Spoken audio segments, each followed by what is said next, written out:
What's up, everybody, and welcome to another episode of Scouting the Fins, part of the 3 Yards Per Carry podcast, and also part of the 5 Reasons Sports Network. Training camp is finally here, and unfortunately, we have a lot of injury news to report for the Dolphins. Coach is not here with us tonight, but we do have our other co-host, Eric Whittaker. Eric, how we doing? I'm doing all right. Training camp is finally back, and there's certainly been no shortage of news to talk about in the first few days. So I'm happy to break it all down and excited to talk about it. How you guys doing? Doing good. All right, we got a couple of special guests here. We have Ethan J. Skolnick, the head honcho of 5 Reasons Sports, along with Alfredo Arteaga of 3 Yards Per Carry, who were there for the last 2 days of Dolphins training camp. Gentlemen, how are we doing today? Good to be with you. Does Al have a face or no? I don't see him. Oh, there he is. I saw his face in person the other day, so it's okay. I just finished doing a Discord on OnlyFans with Kyle Krebs, so I don't have my camera on. Okay. Yeah, I was part of that one too. Asked the question, gentlemen, what was the vibe from camp the last 2 days compared to the last 2 years of camp with Mike McDaniel? Well, Alf was there both days. I'll let him start. It was different. They run sprints now after practice, which is very different from what they've been doing the last few years. As far as the timing of practice and what they are doing, they've incorporated more 7-on-7, which is something that they didn't do in 22 or 23. They did a little of in 24, but now I guess it's a mainstay because it's been here for 2 days.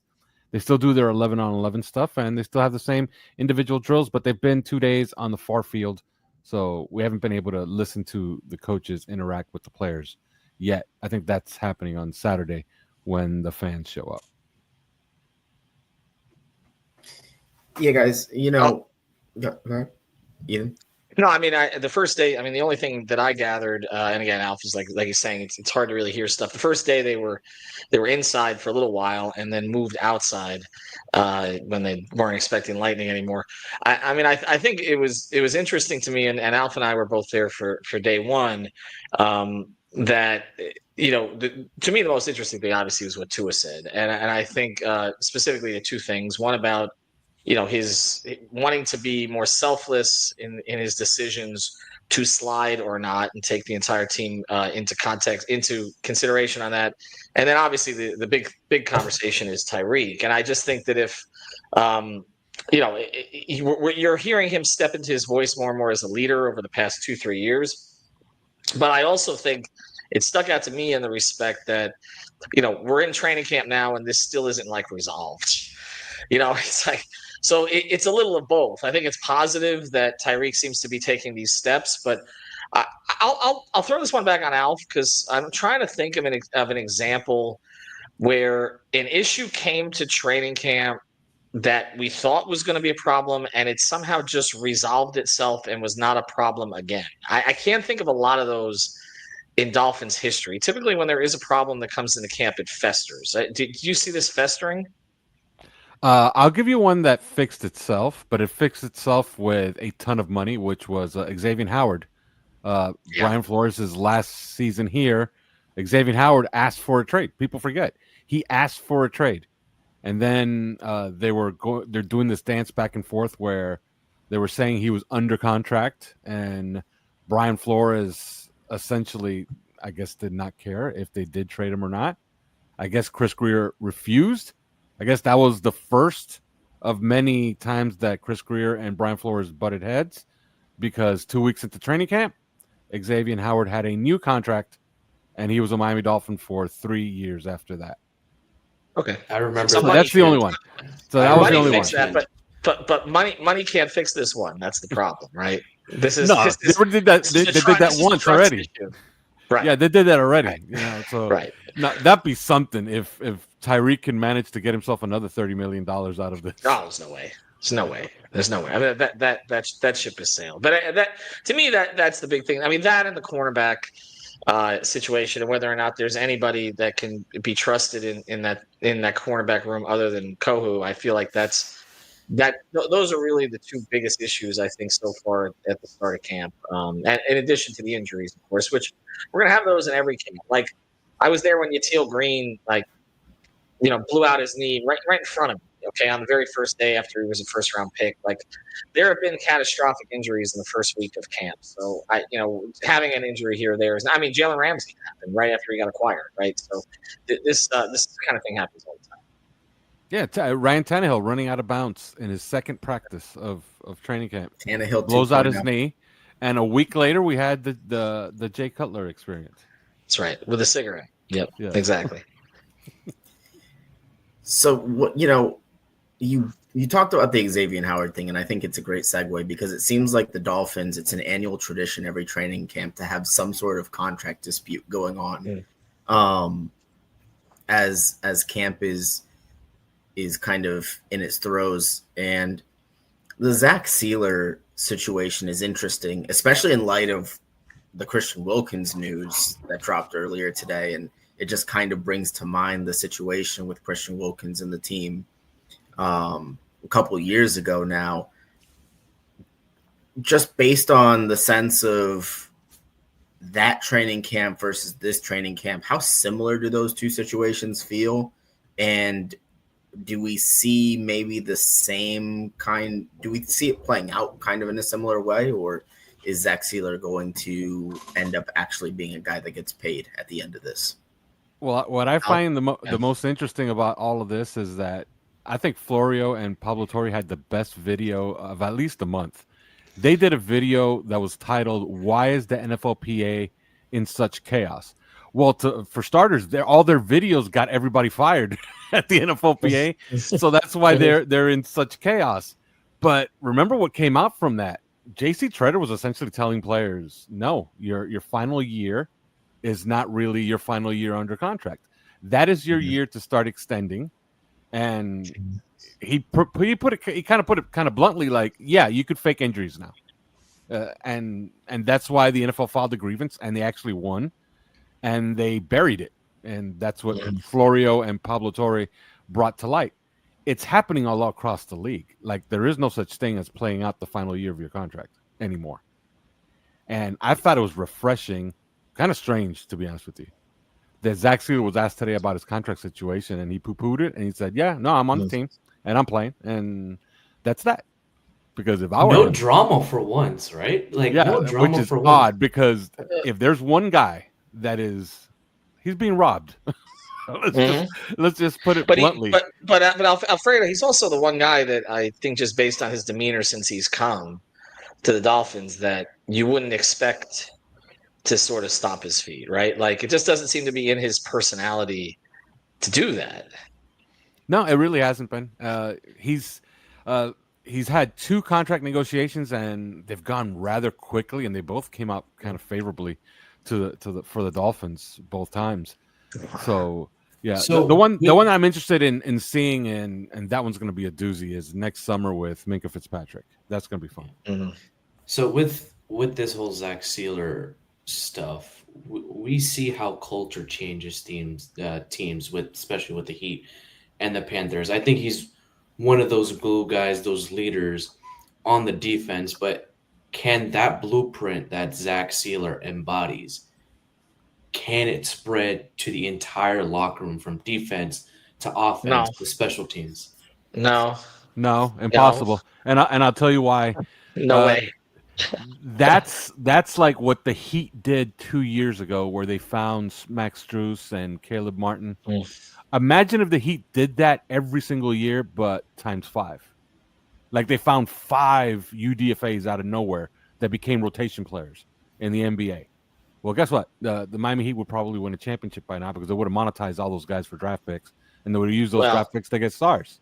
Well, they wouldn't actually, Alfredo. We know that. Yeah. But that's another conversation. Theoretically, they could have, but they wouldn't have. They would have. Theoretically, if they found Max Strus and Caleb Martin every single year, over and over again, they could monetize those guys for first-round picks. Zach Sealer is one of those guys. This isn't so much for on the field presence. This is more so off-field locker room culture and accountability. Yeah, but Hussam, everybody is going to be about their money in a different way. That's the thing. Like, so I don't. I mean, I think it's one thing. It's sort of setting a tone. We're going to play for the team. We're going to sacrifice. But when it comes down to dollars and cents, I don't think other guys are necessarily going to take their cue from him. In fact, there may be some, and this has happened in locker rooms before, who want him to fight for his money because it sets a precedent going forward that a team can't get over on a particular player, and certainly the agents want them to fight for their money. The NFLPA wants them to fight for their money. So again, I give Zach Sealer credit for doing this. I remember there's been other issues. I mean, here's one example, and this is a Drew client. Connor Williams a couple of years ago, right? Came into camp, wasn't signed to a contract, talked about how he was just going to play it out, didn't seem happy, blew out his knee, right? And retired. So these guys, they got to look out for themselves. I think it's one thing to say, okay, we're gonna be team oriented behind the scenes and show up to meetings on time. Like, that's important. Okay, respect the coaches, that's important.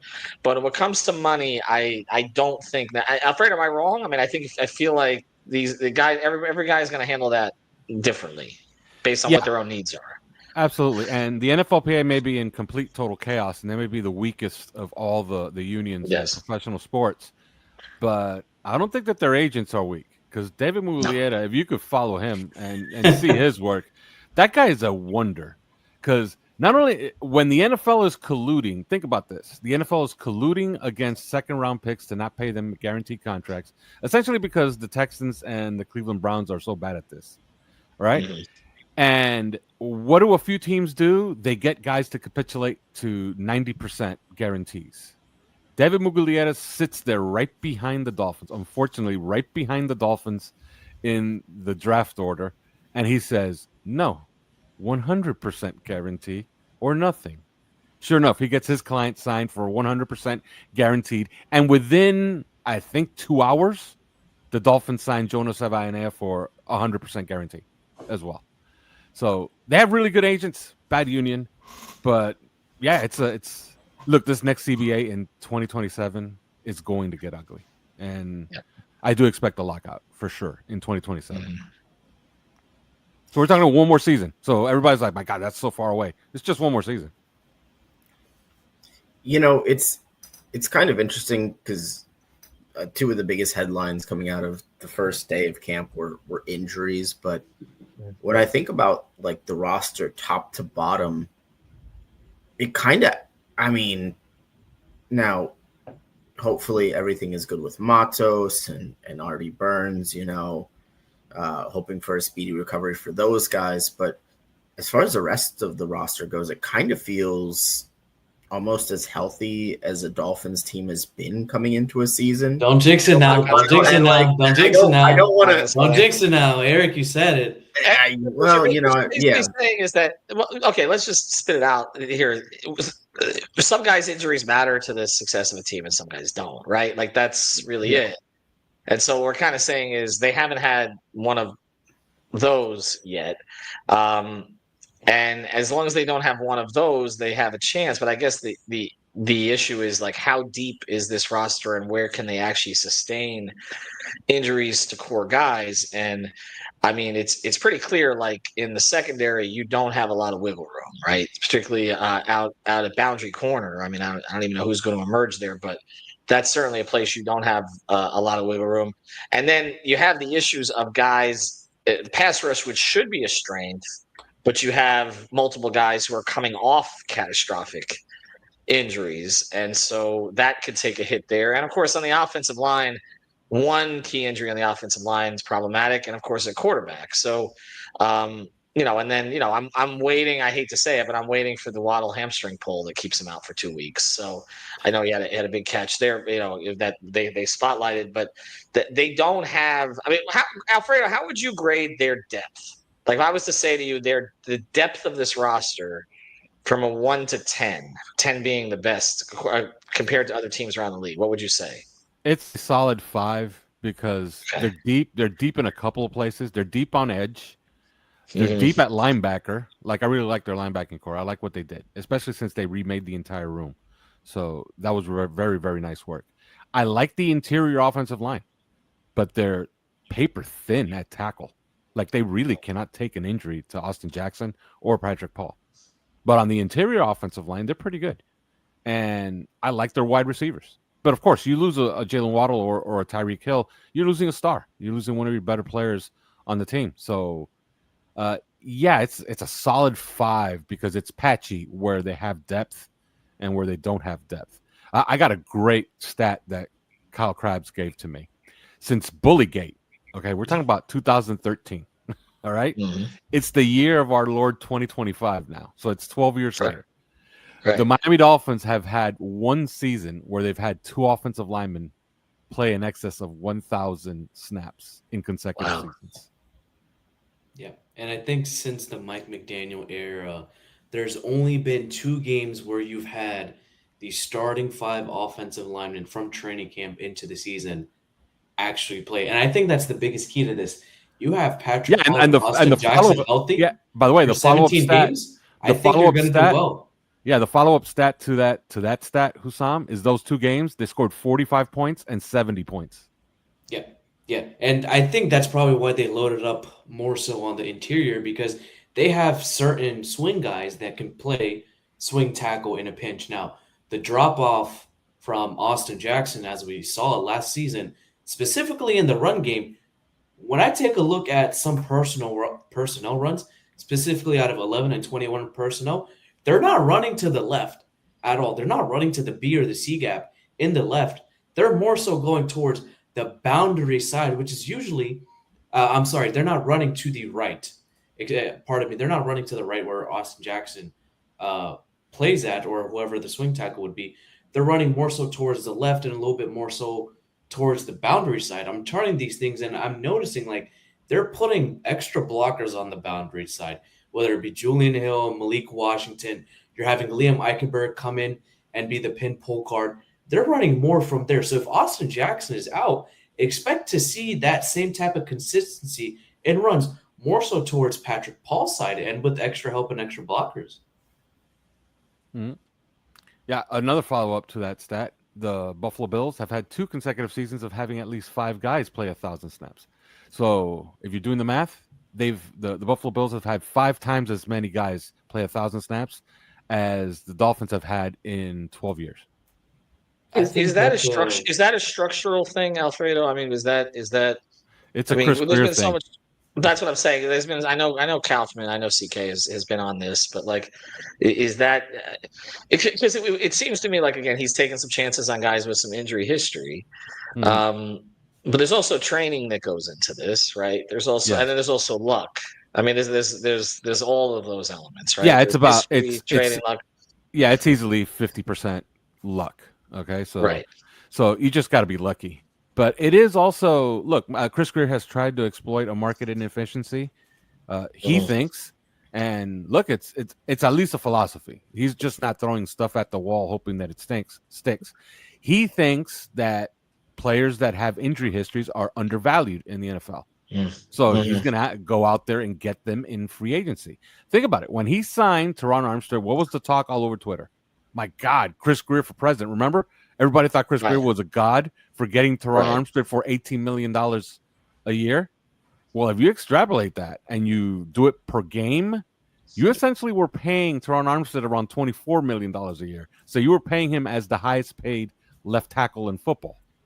Well, there's the other issue. There's the other issue related to that, which is you get really good play from him while he's there. You get leadership, right? So that was beneficial. But you also had that uncertainty they would deal with on a weekly basis, where on Thursday you didn't know if he was starting that weekend, which I mean, again, if you're trying to build continuity on the unit, it was virtually impossible to do that. I mean, I look back at some of their offensive linemen that they've had over time, like, I'm going way back here, okay, but like the Todd Wades, the Tim Ruddys, like they played a lot of games. Like they weren't necessarily great, but they played a lot of games, and there was at least that stability where I feel there was the quarterback for most of that time. But they kind of knew that those guys were going to play. But you're not getting the Webb and Sims stuff anymore, where guys are playing 15. I mean, Keith Sims, like, didn't he have like the second longest streak in terms of consecutive games behind Marino for the Dolphins? Yeah. Like that's just not something you see anymore.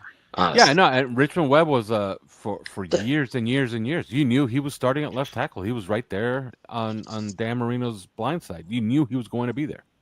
You know, there was no such thing as, oh, well, he's questionable this week. No, Richmond Webb was going to be there no matter what, every single game. Same thing for a few guys in the NFL too. Like Trent Williams has been that way ever since he had his bout with cancer. Think about it. This guy survived cancer and then has gone out to be essentially an Iron Man until last year when they had a bad season and he missed a few games, but you could see that one coming. All right, Ethan J. Skolnick, thank you so much for joining us here on Scouting the Fins. Follow him at Ethan J. No problem. Skolnick I know I got to go, but I want to throw this one out there for you guys. There's a prominent columnist who covers the Dolphins who's out there, and I was talking to him, and he refers to Chris Greer as GM for life. Alfredo, is he GM for life? Is he is there anything that could change that this year? I guess that's my big question. It's gonna have to take extreme embarrassment. I think if they make the playoffs, I could see how he could sell Stephen Ross on trying to live to 90 to see this team win. Yeah, Papa Duvalier of GMs. Anyway, thanks guys, I appreciate it. Yeah, thank you, Ethan J. Skolnick, Alf, and Eric. Still on the topic of the offensive line, they have made some additions recently with Dan Brewskill. Is this a little bit of July optimism during camp of the offensive line? They have the depth, they have the guys, they have newer players. We just haven't seen them in pads yet, and it's just happy-go-dory right now. Yeah, I think, on paper, this is definitely, it's tough to say considering the Armstead departure, and you just don't know what you're going to get from Patrick Paul. But I think everybody kind of is in agreement that we at least saw promise in Paul last season. It looks like it should be one of the best, deepest offensive line, depth charts that the Dolphins have had. Certainly in the last 4 or 5 years on paper, but we know that the games aren't played on paper, and so I think that there's only so much optimism you can have up until that point where you do see it on the field. But you go back to Aaron Brewer and his acquisition, he's been fantastic since he's put on a Miami Dolphins uniform. We've seen what Austin Jackson can do when he's healthy. James Daniels, I don't know necessarily what you're going to get out of him. From all reports, at least he looks physically, like he hasn't lost much since the Achilles injury. Jonas Savanaya, you don't necessarily know what you're going to get out of him, but, for a guy that's drafted 37th overall, you expect pretty good things. And then adding Brunskill, who is a really solid kind of utility backup guy along the interior, to where, you don't have to rely on Liam Eichenberg if somebody gets hurt. And I think that that's a pretty big acquisition in and of itself. So I think that naturally there's going to be a honeymoon period with this. Naturally, there's going to be some unease about the offensive line with this team, as there always is. But I can't think of a better front seven for a gelling offensive line to go up against day in and day out in practice than what the Dolphins are going to be putting on the field. So I think you'll get results pretty quickly and a good read on this group. I think the biggest key to this is going to be Patrick Paul. He only played, less than 360 snaps last season. Today he said that he studied all of his offensive snaps. Not only did he study his snaps, he studied tape of, and I quote, this is from Barry Jackson, from the presser today, Alf, I think you were there as well today, of every single tackle for 31 teams. That says a lot, trying to get an understanding.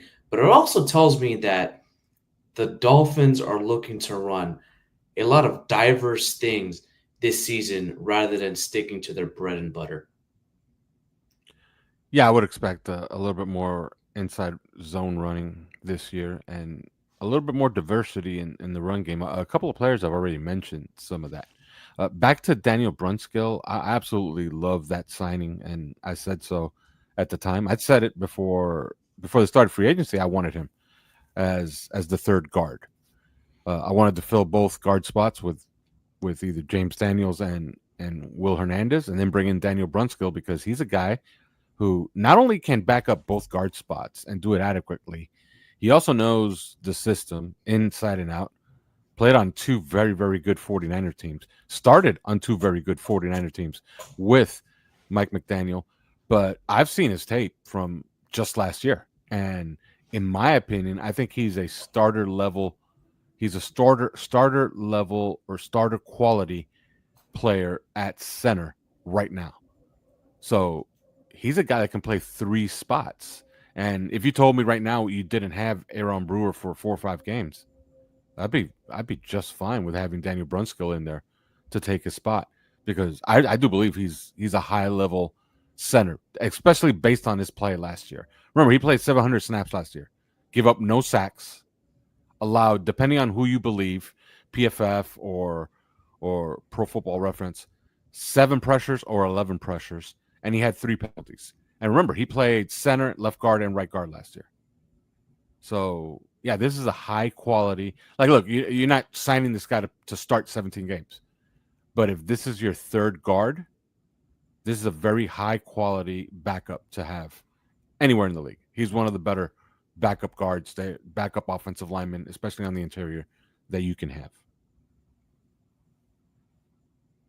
Eric, who do you see as the second-year guy that can make the jump outside of Chop Robinson? We know he's got the pass rush juice. He's going to be playing a little bit more, and we'll have more help with Kenneth Grant, Zach Sealer, Bradley Chubb, and Jalen Phillips back. I think it's important this season we see a jump from a lot of second-year guys. So I think that there's a few good candidates as far as this goes. I mean, I'm bullish on quite a few of the second-year guys, actually. But if I had to pick one, I'm actually going to keep it in the offensive line, and I'm going to go with Patrick Paul because of the mental makeup that he has. We know this is a guy that puts in the work, that's going to do what it takes to be great. He's got the right mentality about it. And then I think when you combine that with the just freakish physical tools that he has, at a position where you have to be freakishly athletic to succeed. He is a monster among monsters, with his combination of size and athleticism. And I think, in another year with Butch Berry and just cleaning up his technique, I think he's going to be a pretty good left tackle this season. Now, I don't, he's not going to make a Pro Bowl team or anything like that, but I think he's going to be a guy that after this season we look at and we pencil in as the Dolphins left tackle for the next, 8 to 10 seasons. Very high remarks for Patrick Paul. This second-year draft class with Patrick Paul, Chop Robinson, Jalen Wright, Malik Washington, Taj Washington, and Mo Camara as well. Who do you see as being a riser this training camp into the season, and who do you see as a surprise cut? That's a good question. I think a riser, man. It's year 2, and I think Isaiah Johnson just has a look about him. I think he could be a boundary player for this team, and not to say that he's going to start, and play 1,000 snaps, but can they have a situation where, like, let's say they sign Rasul Douglas, and you have Rasul Douglas and, Kohu on the outside, and then Kohu reduces inside for the nickel, and those boundary snaps are split between Cam Smith and Isaiah Johnson? Yes, I could see something like that, because I think Storm Duck is best suited to be a nickel, to be honest with you. So, it gives them a little bit of redundancy. So I think that's a high riser. A surprise cut, man, that's a rough one. Maybe Taj Washington after being a draft pick last year, because I think they're pretty deep at wide receiver, and they have a lot of big guys Armstrong, Weiss. Even Tariq Black made a couple of plays today. And if Eric Azukama is anything like what he's been looking like through 2 days, then yeah, it starts to get very, very tight. Think about it. You got your top two guys, Waddle and Tyreek. You got Malik, Nick Westbrook, Akine, and now you add Azukama to that mix. That's 5, and we still haven't talked about any of the UDFAs. So yeah, I think a surprise cut could be Taj Washington, and I think he will get on a team, by the way, because he has a lot of speed and he has good tape from USC. Do we think there will be 1 to 2 players that will take an unexpected regression after this season? An unexpected regression for this season, you mean? For this season.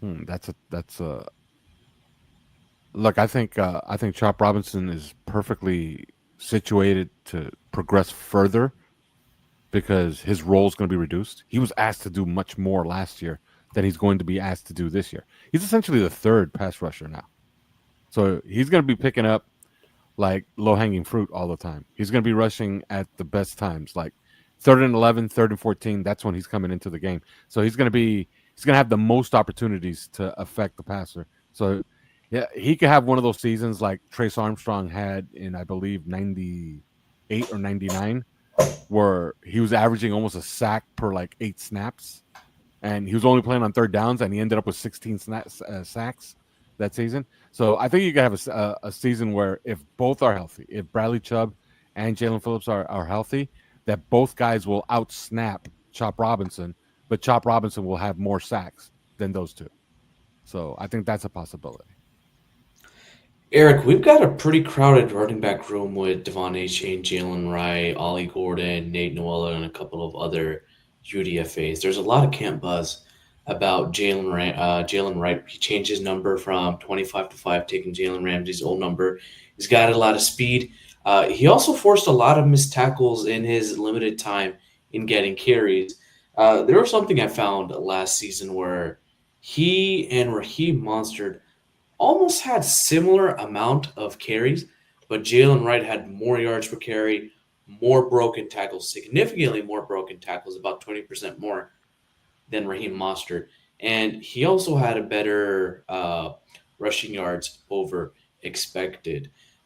Who do you think? Do you think Jalen Wright will actually push Devon Achane for the running back 1 spot? I don't think so. Not necessarily because I don't think is a good back or a capable back. I think what Achane brings to the table is extremely special, and I think comparing the two guys really kind of an apples to oranges thing, just in terms of what I think they'll inevitably be asked to provide for the offense. In terms of total carries, I could see Wright, maybe getting 70 to 80% of the carries that Achane gets if all goes right. No pun intended. But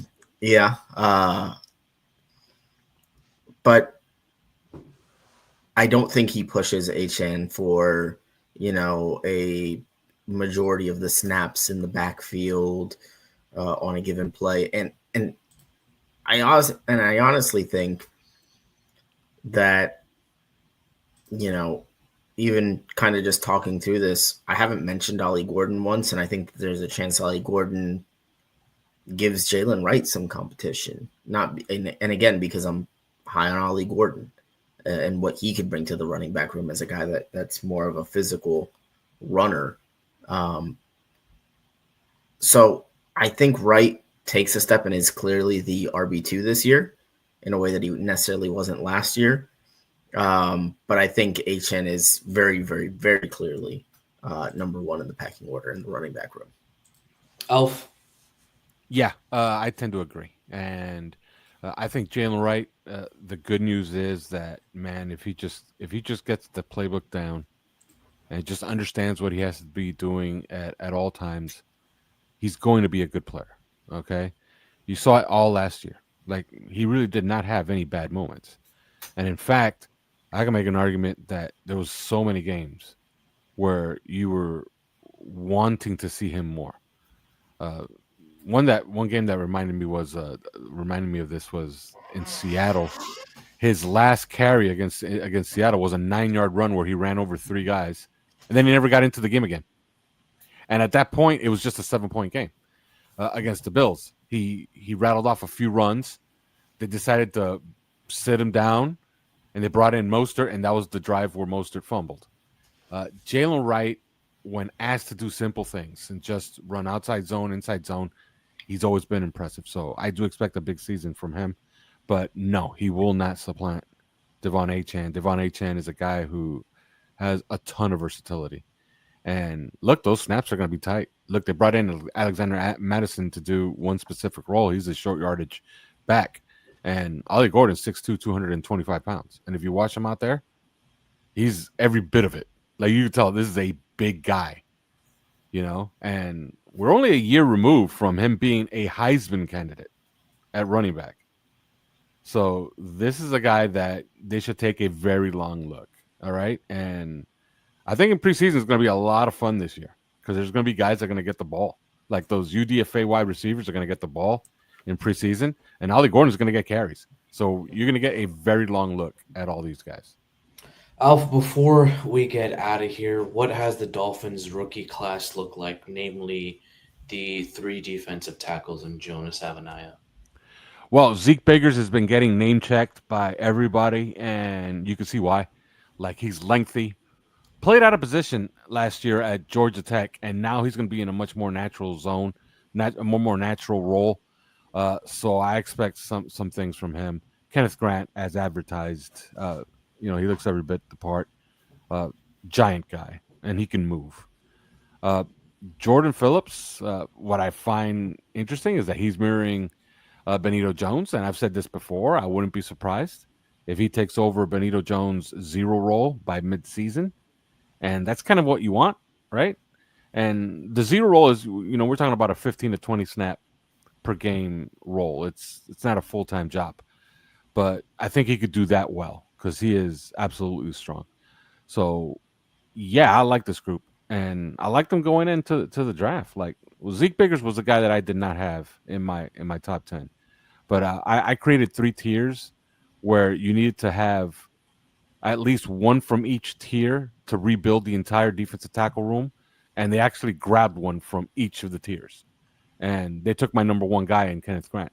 So I'm biased because I liked all 3 of these guys coming into the draft, and they actually took them. So far, so good. They're getting very high marks, and Austin Clark is pretty involved with them. So can't wait to watch them play against Chicago in a couple of weeks because that should be fun. They should get plenty of playing time. Yep. Back Together weekend will be this Saturday. Member Day will be next Saturday as well. They have a lot of practices lined up. Alfredo Arteaga is there almost every day, I believe, for every single day. Yeah, I'm there every single day. I have not missed a practice in 8 years. So wow. So yes, I've been there that says a lot.